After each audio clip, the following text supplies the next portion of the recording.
14 uždavinys su raidele B. Duoti du trikampiai įbrėžti į apskritimą. Žinoma, kad vienas trikampis yra lygiakraštis, žinomas jo kraštinės ilgis šaknis iš 3. Na ir sako, apskaičiuokite pirmame punkte iš 2 dalių tas uždavinys. Pirmame punkte reikia apskaičiuoti kampo D dydį laipsniais. Koks tas kampo D dydis? Abu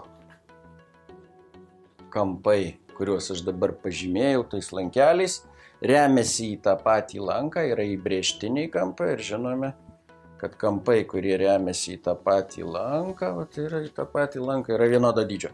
Tai koks šio kampo dydis, kadangi trikampis yra lygiakraštis, tai šio kampo dydis yra 60 laipsnių, lygiakraščio trikampio visi kampai yra vienodo dydžio, vadinasi ir kampo D dydis yra 60 laipsnių. Reikia apskaičiuoti, antrame punkte reikia apskaičiuoti apskritimo spindulio ilgį.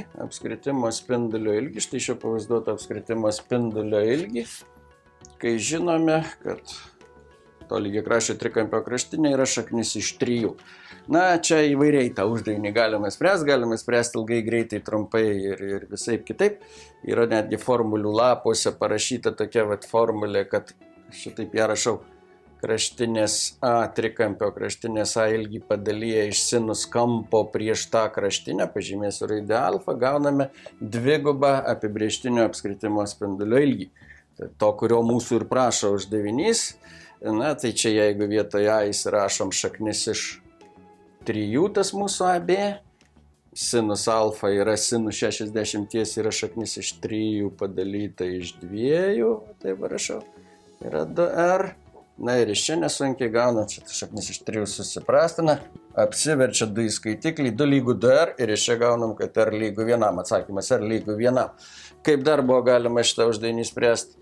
Žinoma, čia įvairiai buvo galima. Galima buvo pasinaudoti tuo faktu, kad pusiaukampinės, pusiaukraštinės ir aukštinės lygiakraščiame trikampyje sutampa ir va šita dalis yra dvigubai ilgesnė už šitą dalį. Na ir apskaičiuoti štai šitos aukštinės ar pusiaukraštinės ar pusiaukampinės ilgį ir paimti jos 2/3. Čia yra 2/3, čia yra 1/3. Ir atsakymas apibrėžtinio apskritimo spindulio ilgis yra lygus vienetui. Čia matai nenurodyti šiam egzamine matų neduoda, tiesiog sako ilgio vienetai. Atsakymas yra lyg 1.